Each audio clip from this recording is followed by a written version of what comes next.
Hello guys, welcome at Bikonomy Express. मैं हूं आपका होस्ट और दोस्त केडी और मैं देने जा रहा हूं आपको ड्यूक 390 का रिव्यू। जी हां, कितने किलोमीटर मैंने चला ली, कितना टाइम इसको हो गया और क्या क्या आपको बदलना चाहिए, क्या क्या नहीं बदलना चाहिए और मैंने अपनी बाइक में क्या चेंज किया है, वो सब मैं आपको बताऊंगा। बने रहिए मेरे साथ वीडियो पे। तो पहले बात करते हैं हम टायर से। ये मेरा टायर का 5वां सेट है। पहला जो सेट आया था कस्टम वो था मेटजेलर का। सेकंड मैंने डलवाया पिरेली का डियाब्लो रोसो 2। उसके बाद सीएट का जूम रेडियल और सीएट का मेरा ये 3rd सेट है।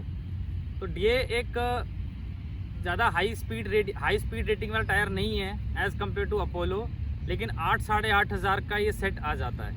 टायर बदलवाने की जो इंटेंसिटी है वो सबको पता है कि टायर के अंदर एक वेयर एंड टियर मार्क होता है। कई लोग उस मार्क के हिसाब से चलते हैं, लेकिन मैं टायर इसलिए बदलवा लेता हूँ कि जो मेरे रनिंग है हाईवे पे विद लगेज वो ज़्यादा होने के कारण मेरा टायर 22 से 25 हज़ार के बीच में आराम से निकल जाता है। तो ये मेरा 5th सेट टायर के बाद अब हम बात करते हैं, अभी हम फ्रंट की बात करेंगे जो मैंने बदलवा लिया है। सेकंड मैंने डलवाया है डिस्क। ये डिस्क मैंने जो है 55,000 पर चेंज करवा ली थी, फ्रंट और रियर की दोनों। क्यों? क्योंकि एक्सेसिव ब्रेकिंग के कारण इसके अंदर ग्रूव्स बन जाते हैं जो आपको ऐसे छूने से पता चलेंगे। आप अपनी बाइक के स्टील डिस्क को छू के पता कर सकते हो।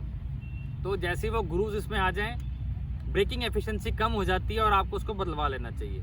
हर राइडर के हिसाब से जो जहाँ वो रहता है उसकी ब्रेकिंग उसी पे डिपेंड करती है। तो मैंने इसको 55,000 पे चलाया था। अभी मेरा वो जो 1st सेट मैंने चेंज करवाया उसी पे चल रहा हूँ। नेक्स्ट फ्रंट पे ही हम आते हैं आगे के व्हील बेयरिंग पे। पहला व्हील बेयरिंग मैंने डलवाया था, मैं एक पूरा कागज़ प्रिपेयर करके लाया हूँ। व्हील बेयरिंग मैंने चेंज करवाए हुए हैं 55,000 पे। 55,000 पे भी वो कब? गुवाहाटी जाते वक्त जब मैंने बिहार क्रॉस करी थी, बिहार बॉर्डर क्रॉस करने ही वाला था, तो एक बहुत मोटा गड्ढा आ गया था। मैं 75-78 की स्पीड पे था और फ्रंट पहिए ने, यानी कि फ्रंट बेयरिंग मैं कहूँ, सारा बम्प उसने ले लिया था। उसके बाद जब मैं दिल्ली आया तो जो आगे वाला पहिया था उसमें हल्की सी प्ले थी और एज़ यूजुअल मैंने फ्रंट बेयरिंग चेंज करवाया 55,000 पे। इसी के साथ मैंने पीछे वाला भी चेंज करवा लिया था विदाउट टेकिंग एनी चांसेस, लेकिन वो ठीक था। फ्रंट बेयरिंग के अलावा आगे हम बात करते हैं शॉकर्स की। इसमें WP के शॉकर्स लगे हुए हैं। फ्रंट शॉकर सील जो मेरी फर्स्ट लीकेज हुई थी वो हुई थी 58,350 समथिंग पे। मोटा मैं 60,000 से कर देता हूँ। वो भी राइट वाले शॉकर में। वैसे राइट लेफ्ट से कोई फ़र्क नहीं पड़ता। आगे के एक शॉकर पे सील लीकेज आई थी, सेकंड वाला मैंने तभी चेंज करवा लिया था। हाईवे पे कभी कोई दिक्कत नहीं आई, वो भी मैं दिल्ली में था और मुझे इसका पता चल गया। हल्के यहाँ पे ऑयल के ट्रेसेस थे, तो मैंने दोनों जो ऑयल सील्स हैं वो चेंज करवा लिया। अब हम बात करते हैं रेडिएटर की। तो ये उसका स्टॉक रेडिएटर है। इस पर कोई भी मैंने ग्रिल किसी प्रकार की कोई मॉडिफिकेशन नहीं करा रखी। और रेडिएटर के बाद जो इसकी हेडलाइट है, ये फ्रंट हेडलाइट OEM हेडलाइट्स है, कोई चेंज नहीं है इस पर। इसके LED जो अंदर की LED हैं वो अभी तक वही चल रही है। किसी तरह की कोई इसमें मतलब ख़राबी नहीं आई है। फ्रंट के इंडिकेटर की बात करें तो OEM इंडिकेटर्स हैं, वही जो स्टॉक चल रहे हैं। हल्का आपको वीडियो में दिख रहा होगा, इसमें स्क्रैचेस आ गए हैं, लेकिन एक्सेसिव राइडिंग के कारण स्क्रैचेस आए हैं। लेकिन ये अभी भी स्क्रैचेस ऊपर से हैं, अंदर तक नहीं गए हैं। तेज़ बारिश के अंदर इसमें पानी नहीं भरता। और ये जो इसके हैंडल गार्ड हैं, ये जो है मैंने राइट वाला, क्योंकि ये सेट के अंदर आता है। तो ये मेरा दिल्ली में मैं एक अपने घर से हार्डली 5 किलोमीटर था, तब मैंने चेंज करवाया कि एक गाड़ी सडनली बीच में आ गई और तब मेरी बाइक गिर गई थी। और ये भी बात 50,000 क्रॉस करने के बाद अपने घर से हार्डली 10-15 किलोमीटर दूर की बात है। हैंडल बार भी उसी से चेंज हुआ है कि हैंडल बार जब एक बार गिर जाता है तो उसकी सेटिंग ख़राब हो जाती है। अब हम बाइक के मिड सेक्शन पे आते हैं। तो आपको बाइक दिख ही रही है, कोई भी इसके अंदर मॉडिफिकेशन, किसी भी सेंस का कोई मॉडिफिकेशन नहीं है।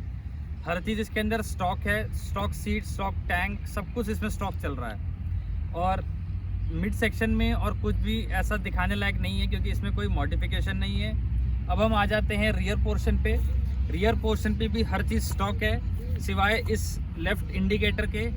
और ये भी बात मुझे इसलिए याद है कि मैं बाबा बैद्यनाथ से दिल्ली आ रहा था और पटना का जो बड़ा फेमस पुल है गंगा जी के ऊपर, जहाँ बड़ी भीड़ लगती है, वहाँ पे बम्पर टू बम्पर ट्रैफिक में पीछे से बाइक वाले ने, क्योंकि उससे ब्रेक लगी नहीं, उसने ये वाला इंडिकेटर तोड़ दिया था अलॉन्ग विद दिस, ये जो नंबर प्लेट की जो ग्रिल है, ये पीछे वाला इंडिकेटर एक टूटा हुआ है, इसमें से एक पुराना ही है। अब कौन सा टूटा हुआ है कौन सा नहीं वो इतना नहीं होता, लेकिन एक इंडिकेटर इसमें स्टॉक ही है। पीछे की जो ये टेल है ये भी स्टॉक है, पीछे की हेडलाइट स्टॉक, पीछे की टेल लाइट स्टॉक है, पीछे का मडगार्ड स्टॉक है। और अब आप जैसा कि देख रहे हैं स्टॉक एग्जॉस्ट है इसके अंदर। और अब हम थोड़ी सी डिटेल में बात कर लेते हैं। तो छोटी छोटी चीज़ें जो मैंने चेंज इसमें करवाई हैं वो मैंने नोट डाउन कर ली है अपने इनवॉइस को देख के। व्हील हम बात कर चुके हैं, बेरिंग सेट हम बात कर चुके हैं, शॉकर की हम बात कर चुके हैं, ऑयल चेंज की हम बात कर चुके हैं। क्लच मेरा जो सबसे पहला क्लच चेंज हुआ है वो हुआ है 57,000 किलोमीटर पे।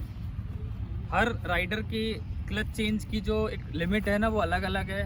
Over race, under race, pickup में कुछ कमी, ये कई सारे फैक्टर्स हैं जो क्लच चेंज करने को इफ़ेक्ट करती हैं। तो 55 से 57 के बीच में मेरे क्लच में मुझे लगा क्लच चेंज हो जाना चाहिए, तो मैंने क्लच चेंज करवाया।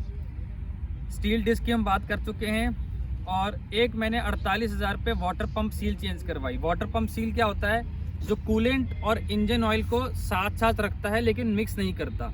इससे आपका इंजन ऑयल जो है वो ठंडा हो जाता है और कूलेंट जो इंजन के अंदर से जो बहता है, इतना सा पार्ट होता है जो इंजन के अंदर डलता है, वो हम नहीं दिखा सकते क्योंकि वो इंजन के अंदर है। वो चेंज कराया मैंने 48,000 पे, जब मेरा कूलेंट इंजन ऑयल में मिक्स हो गया था। थ्रॉटल बॉडी एक और चीज़ है जो ड्यूक 390 या KTM वाले बहुत करते हैं। पहली थ्रॉटल बॉडी मैंने कराई थी 56,000 पे, कंपनी वाले 20,000 पे कहते हैं। वेल, ये फैक्टर्स अगेन डिपेंड करते हैं कि आपकी चलाने का स्टाइल क्या है। अगर आपकी बाइक नॉन स्टॉप ज़्यादा डिस्टेंस पे चलती है तो आपको 20,000 पे कराने की नीड है या नहीं, वो आपके PUC पे रिपोर्ट कार्ड की तरह आ जाएगी। मुझे 56,000 पे लगा कि मेरी जो बाइक के PUC में जो एमिशंस आ रहे थे वो ज़्यादा आ रहे थे, तो मैंने फर्स्ट थ्रॉटल बॉडी कराई 56,000 पे। उसके बाद master cylinder rear. Master cylinder rear क्या होता है? जो पीछे का डिस्क पैड होता है, जो डिस्क ब्रेक होती है, पीछे का जो डिस्क ऑयल मैं आपको दिखाता हूँ, ये मास्टर सिलेंडर होता है। ये रियर का मास्टर सिलेंडर होता है। जब आप ब्रेक मारते हैं तो यहाँ प्रेशर बनता है और पीछे की डिस्क लगती है। ये मेरा तीसरा फर्स्ट जब हुआ था और बाइक जो है ये इस पर कोई चीज़ गिर गई थी तो इसमें हल्की सी लीकेज आ गई थी। उस लीकेज के बाद मैंने एक बार चेंज करवाया और सेकंड टाइम जो इसके अंदर एक रबड़ की सील होती है जो प्रेशर क्रिएट करती है वो फेल हो गई थी। क्योंकि ये वियर एंड टियर में आती है इसलिए कंपनी इस पर गारंटी वारंटी नहीं देती। तो इन दैट वे ये मेरा तीसरा मास्टर सिलेंडर है। मास्टर सिलेंडर के बाद एक भी मैंने सिर्फ इसमें अब तक 2018 से लेकर सिर्फ एक सॉफ्टवेयर अपडेट करवाया है, क्योंकि सॉफ्टवेयर अपडेट कराने से कुछ नहीं होता। अननेसेसरी आपको इसमें एरर्स आने लगेंगी जो मुझे आई, या मैंने जो देखा लोगों को सर्विस सेंटर पे कंप्लेंट करते हुए। तो मैंने एक सॉफ्टवेयर अपडेट करवाया 2019-20 के आसपास। उसके बाद मैंने आज तक सॉफ्टवेयर अपडेट नहीं करवाया क्योंकि उससे बाइक के ओवरऑल परफॉर्मेंस में कुछ फ़र्क नहीं पड़ता। और इसके अलावा जो स्टॉक चीज़ें हैं वो मैं फटाफट पढ़ देता हूँ सारी। इसके अलॉय स्टॉक हैं, फ्रंट का इंडिकेटर स्टॉक है दोनों, रियर का एक लेफ्ट या राइट वाला इंडिकेटर स्टॉक है, हेडलाइट टेल लाइट स्टॉक है, और इसकी सीट स्टॉक है, क्रैश गार्ड स्टॉक है, एग्जॉस्ट स्टॉक है, रेडिएटर स्टॉक है, इसका जो डिस्प्ले है ये स्टॉक है, और इसका फ्यूल टैंक स्टॉक है। अगर हम बात करें चैसी की, तो चैसी में और कोई चेंज एज सच होता नहीं है। इंजन में तो वही है, इंजन ऑयल और ऑयल फिल्टर होता है। फ्यूल फिल्टर भी आप चेंज करा सकते हो, एयर फिल्टर, स्पार्क प्लग, ये भी एज़ पर सर्विस चेंज हो जाते हैं। माउंटिंग्स की हम बात करें तो माउंटिंग्स में एज सच मैंने कोई चेंज नहीं करवाया है। आगे एज सच आप दूर से देखोगे तो बाइक मेरी मैंने स्टॉक रखी हुई है, एग्जॉस्ट स्टॉक है, कोई भी इसमें वेट ऐड नहीं कर रखा। Engine grill, engine guard, saddle stay, इस तरह की कोई भी आइटम मैंने इसमें इंस्टॉल नहीं कर रखी। जो लगेज के लिए के अंदर मैं क्लॉ यूज़ कर लेता हूँ, जिसके अंदर स्ट्रैप्स वगैरह जो आते हैं उसके साथ वो पीछे आराम से बांध के कोई इश्यू नहीं है ऐसा लगेज को बांधने के लिए। अब हम बात कर लेते हैं क्या कोई मैं ऐसी एक्सेसरीज यूज़ कर रहा हूँ, तो यस, एक एक्सेसरी मैं यूज़ कर रहा हूँ इसके अंदर, वो है आगे की ऑक्सिलरी लाइट्स। आप ऑक्सिलरी लाइट्स आपको इसमें नहीं दिखेंगी। तो बात करें हम ऑक्सिलरी लाइट्स की, ऑक्सिलरी लाइट्स मैंने 70,000 तक मुझे ज़रूरत नहीं पड़ी थी। आफ्टर 70,000 लास्ट ईयर जब मैंने दिल्ली वरहालक्ष्मी माता मंदिर जो कि विशाखापट्टनम में है किया, in the month of I think summers के आसपास मैंने किया था, the first time I felt the need of auxiliary lights. Why? First day मैं रुका हूँ ललितपुर के आसपास जो कि यूपी का लास्ट कमर्शियल बॉर्डर है, उसके बाद कमर्शियल एरिया शुरू हो जाता है एमपी का। सेकेंड डे मैंने कामारेड्डी क्रॉस कर लिया था Andhra Pradesh, but the moment मैंने विजयवाड़ा क्रॉस किया और उस समय शाम हो गई थी, 6:30-7 बज गए थे, जो साउथ इंडिया के हाईवेज का जो विड्थ है उसको देखकर मुझे ये लगा कि मेरी ड्यूक 390 की जो लाइट है वो सफिशिएंट नहीं है रात में ट्रैवल करने के लिए। तो ऑक्सिलरी लाइट्स जब मैंने देखा कि मेरी ड्यूक 390 की लाइट्स उस इतने चौड़े हाईवे को कवर नहीं कर पा रही और एक पर्टिकुलर एरिया के बाद लिटरली बाकी का एरिया ब्लैंक है या मैं उसको नहीं देख पा रहा, और वापसी भी ऑब्वियसली मैंने यही सिचुएशन फेस करी थी, तब मैंने ऑक्सिलरी लाइट इसमें डलवाई है। HJJ की बिल्कुल जो छोटे वाले लट्टू से आते हैं वो मैंने इसमें लगवाए हुए हैं और इसको मैंने बड़ा टेम्परेरीली काम करा हुआ है। जनरली अगर आपको दिख ही रहा होगा वीडियो में तो यहाँ पर इसके OEM जो एलन स्क्रूज होते हैं वही लगे हुए हैं। ये जब मुझे कहीं जाना होता है तो मैं इसको खोलता हूँ। मैंने 2 ब्रैकेट बनवाए हुए हैं, ब्रैकेट पे वो ऑक्सिलरी लाइट सेटअप करता हूँ। और अगर आप हल्का सा आपको दिख रहा होगा इधर, इसकी एक तार का एक सॉकेट यहाँ मैंने पीछे डाल रखा है, अटका रखा है ऐसे, ये रहा ये। वो जब मैं लाइट लगाता हूँ तो ऑक्सिलरी लाइट के सॉकेट पे फिट कर देता हूँ and I good to go. दिन में उसके लिए छोटे छोटे कवर सिलवा रखे हैं, उसको कवर करके ढक के रखता हूँ क्योंकि हम हाईवे पे तो बार बार उतारेंगे चढ़ाएंगे नहीं। ये सब मैं घर पे ही करके चलता हूँ। और जब शाम 6:30-7 बजे अगर मुझे लगता है कि मेरी लाइट सफिशिएंट नहीं है, तभी मैं कवर उतार के वो लाइट ऑन करता हूँ। As such throughout north India में और नॉर्थ ईस्ट इंडिया में मुझे ऑक्सिलरी लाइट की नीड नहीं पड़ी। इस ऑक्सिलरी लाइट को लगाने से पहले मैंने दिल्ली कटरा, दिल्ली पहलगांव अमरनाथ जी ट्रैक, दिल्ली मुंबई, दिल्ली कलकत्ता और अहमदाबाद, और इधर से हम जाएँ वाराणसी, दिल्ली गुवाहाटी, ये सारी राइड कर रखी हैं विदाउट ऑक्सिलरी लाइट। हमारी जो OEM ड्यूक 390 की लाइट्स होती हैं उसी पे। बट साउथ इंडिया जाते वक्त जो उनके हाईवे का साइज़ है वो मुझे एक लिमिटेशन लगी। And this year also guys, जब मैंने दिल्ली, विशाखापट्टनम, रामेश्वरम, चेन्नई, वेल्लोर, दिल्ली राइड किया, आई थिंक अराउंड 6,000 किलोमीटर किया होगा 9 डेज़ के अंदर अंदर, एक भी स्टॉप नहीं था, तब मुझे उस लाइट से काफ़ी आराम आया, काफ़ी उससे हेल्प मिली। उस हाईवे को जो लिमिटेशन लास्ट ईयर मेरे साथ थी वो इस ईयर नहीं थी। इस ऑक्सिलरी लाइट के अलावा और कुछ भी मैंने इसमें इंस्टॉल नहीं किया हुआ। एक सिमटेक का आई थिंक इंडिकेटर बीपर सा आता है जिसके अंदर 40 कुछ पैटर्न्स होते हैं, तो वो क्या करता है पैटर्न से ऐसे ऑन ऑफ करके उसमें पैटर्न्स होते हैं। तो क्या है कि आने वाला ट्रैफिक और जो पीछे से हमें देखने वाला ट्रैफिक है वो थोड़ा सा अलर्ट हो जाता है, एक कांस्टेंट लाइट नहीं होती। वो एज अ सेफ्टी मुझे लगा कि वो ले लेना चाहिए। इन 2 चीज़ों के अलावा बाइक में मैंने कुछ भी एक्स्ट्रा वेट जो saddle stage, engine guard, engine protector, I don't know what add करते हैं लोग, मैंने ऐड नहीं किया हुआ। रेडिएटर इसके अंदर अभी तक स्टॉक है, कोई इस पर रेडिएटर ग्रिल की सेंसी कोई कुछ नहीं डलाई हुई। तो अब हम बात कर लेते हैं, वीडियो के एंड में हम आ रहे हैं guys. Service as per schedule 7,500 का मेरे मैनुअल में लिखा हुआ है। अब भारत 6 गाड़ियाँ हैं तो उनका 5,000 पे वो बोल देते हैं, but module 70-100 can easily go up to 6,000। मैं पर्सनली जब किसी हाईवे राइड पे जाता है जहाँ मेरी गाड़ी continuous 14 hours 15 hours continuous 75 to 78 के बीच में क्रूज़ करती है कंटिन्यूस, तो मैं 7,500 तक चेंज ऑयल का ले नहीं रुकता। मैं जनरली उस पूरे ट्रिप के बाद एक ऑयल चेंज करा लेता हूँ along with the air filter. This is my practice of doing things. इन सब चीज़ों के बाद आज 87,000 पे मेरे इंजन ओवरऑल की ज़रूरत पड़ी है, क्योंकि इसमें लो ऑयल प्रेशर का एरर आ गया था। मैंने जब बात करी टेक्नीशियन से और ऑयल ड्रेन करवाया तो out of 1700 ml only 1000 ml drain हुआ, बाकी का 700 ml सारा जल गया था, या आप कह सकते हो ख़त्म हो गया। दैट मीन्स जो सिलेंडर हेड है और जो पिस्टन हेड है उसके ऊपर ऑयल जल रहा है, और वो हिस्सा जो पिस्टन का हेड होता है जहाँ पर इग्निशन होता है वो वहाँ पर अब हालत ऐसी हो गई है कि इट नीड्स टोटल ओवरऑल।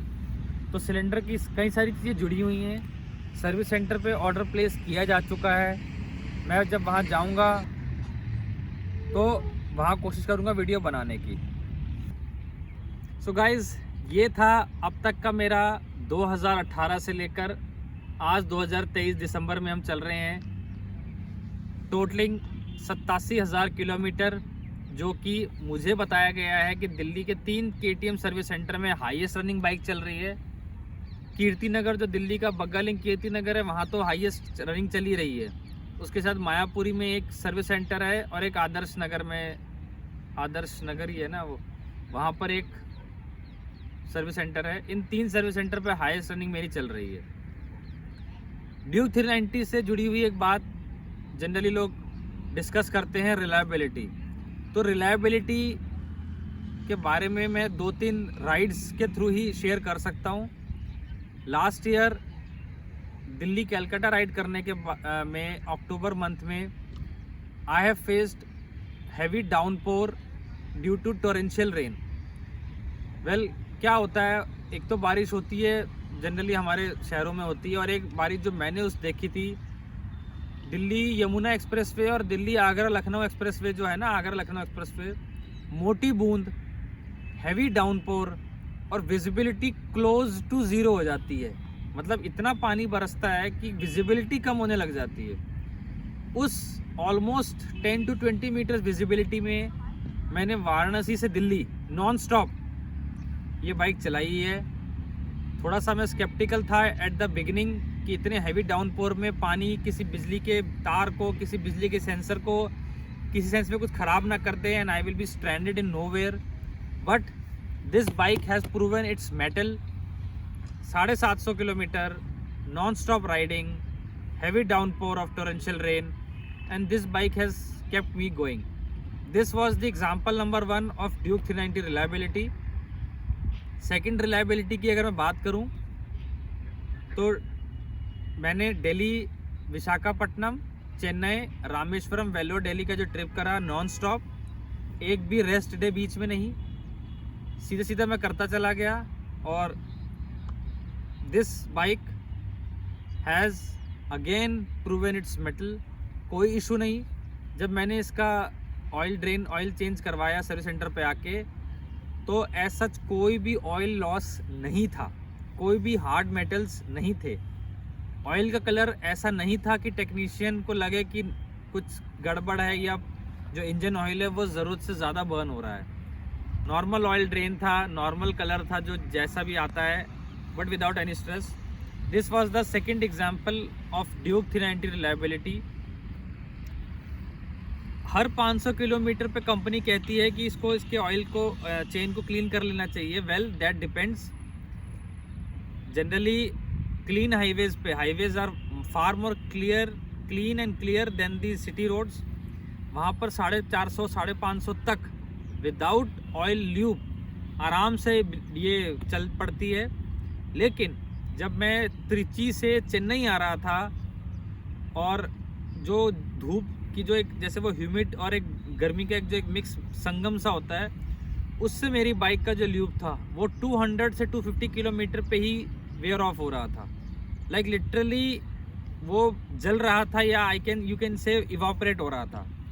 सिर्फ उस स्ट्रेच के अलावा जहाँ पर ये जो मॉड्यूल का C2 आता है जो मैं यूज़ कर रहा हूँ शुरू से ही, कंपनी भी यूज़ कर रही है, वो 250 किलोमीटर उस पर्टिकुलर स्ट्रेच के अलावा जाते वक्त और उसके अलावा किसी भी राइड पर 500, 550, 600 किलोमीटर तक इजीली वो ल्यूब चेन के ऊपर रहता है। तो मैं क्लीन कैसे करता हूँ, ये C1 लोग ले लेते हैं। आई प्रेफर्ड कि शुरू में मैं भी C1 लेता था, but eventually I switch to diesel. Diesel से क्लीन करने के बाद, डीजल बहुत इजीली अवेलेबल है, हर पेट्रोल पंप पे मिलता है और वो लोग बोतल में भी दे देते हैं। एक वो पिचकारी वाली बोतल आती है, उसमें डीजल डालो, क्लीन करके ब्रश मारो, उसको कॉटन क्लॉथ से वाइप ऑफ करो and you are good to go. Lube करने के बाद you are good to go. तो this is how I maintain my chain sprocket से मुझे ध्यान आया कि this is my third chain sprocket set. First set जो है, हर चेन स्प्रॉकेट मेरा कम से कम 25,000 तो चल ही रहा है, और 25,000 के बाद भी जो स्प्रॉकेट है उसके टीथ रहते हैं, बट जो चेन के बीच की गैपिंग होती है वो बढ़ जाती है। तो वो एक वियर एंड टियर का पार्ट है। द मोमेंट चेन की गैपिंग बढ़ जाएगी, आप जब टाइट करोगे चेन को और उसके स्क्रूज नज़दीक आ जाएंगे, it means your chains need to be change now. तो this is my third chain sprocket. उसके 3-4 पार्ट्स एक साथ बदल लेने चाहिए गाइज। चेन, एक तो होल, फ्रंट और रियर का स्प्रॉकेट, और रबड़ के बॉबिन्स जो कि पीछे वाले अलॉय के अंदर फिट होते हैं, वो एज अ डैम्पनिंग काम करते हैं। ये 2-3 चीज़ें एक साथ चेंज हो जाती हैं। और पीछे के शॉकर की मैं बात करूं तो ये मेरा तीसरा शॉकर है। अगेन मेरे पहले 2 शॉकर 1000-1500 पे ही ख़राब हो गए थे। रीज़न, कंपनी जो शॉकर की एडजस्टमेंट करके देती है वो एक बाइक को स्मूथ फील देने के लिए करती है, बट क्योंकि हर राइडर का वेट अलग है, वो लगेज अपने साथ कैसा लेके जा रहा है, उसके हिसाब से आपको हर राइड के आसपास अपने शॉकर को एडजस्ट कर लेना चाहिए। ये गलती मैंने की, लेकिन ये गलती आप मत कीजिए। तो क्योंकि वो उस समय वारंटी में था तो shocker free of cost change हो गया। तो अब मैंने इसके शॉकर को अपने वेट और जब मैं पीछे लगेज लगाता हूँ उसके हिसाब से एडजस्ट कर रखा है। जब मैं सिटी में या ऑफिस कहीं पर जाता हूँ तब मैं इसके शॉकर को उस हिसाब से एडजस्ट कर देता हूँ। कोई डरने वाली बात नहीं है राइडर्स भाई। इसके अंदर एक की होती है जो टूल किट के अंदर डिफ़ॉल्ट आती है, उससे आप उसको अपने वेट के हिसाब से कम या ज़्यादा कर सकते हैं। सो गाइज, दैट वाज दैट। इसके अलावा ऐसी कई सारी चीज़ें हैं जो हम लोग घर पे कर सकते हैं, जिसके लिए हमें सर्विस सेंटर जाने की ज़रूरत नहीं है।